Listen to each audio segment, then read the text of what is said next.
Okay, have you ever had a bad day?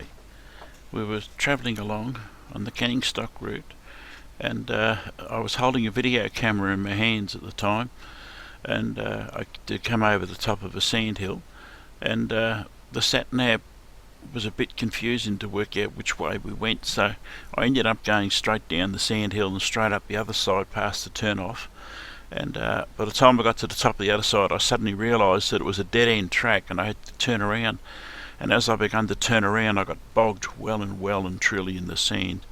This little effort cost us about 4 hours to get out, and we had to do quite a few little tricks to get out.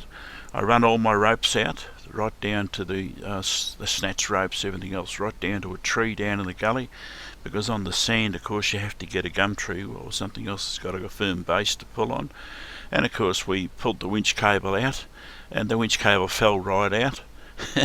And as Murphy says, you think it's bad now, wait until a bit later. Anyway, the winch cable fell right out, so then we spent an hour and a half trying to find a screw that would fit back in the winch cable to put the end of the winch cable back on, and we finally got one and put it in, and we wound the winch cable a couple of turns on the drum to make it break. And of course, when I used the winch controller, the winch honey worked one way, it wouldn't go forward, it wouldn't wind up, so I used the unwind system and wound the cable onto it backwards to get out.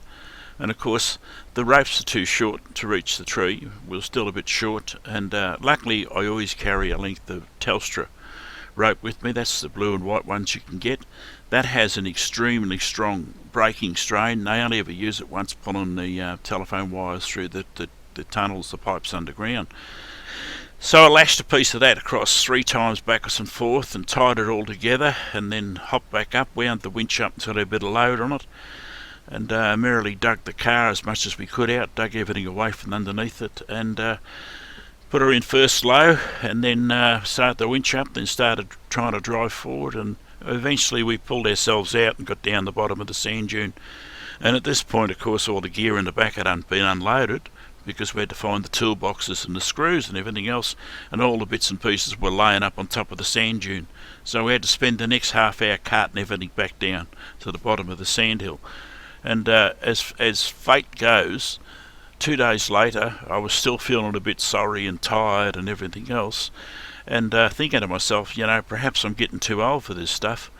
And an old fella goes by me driving a troop carrier in the south direction, and asked him how old he was, and he says 80. And I looked at him and thought, well, I've got a couple of years left.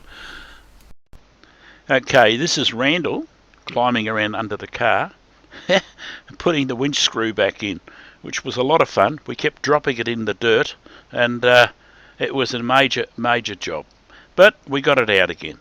To be bogged means we need outside assistance. We never got any outside assistance, so we were not bogged, we were just subdued for a little time. And if you're curious on how we did it, we put all the tension straps, snatch ropes, everything else together to reach the tree, and with the winch cable fully out, we were still about 25 to 30 feet short, 10 metres to the new gauge. And we used the C.S.R rope that I used to pull antennas up, be lashed backwards and forth together. And that actually gave us the last few feet we needed to get us out.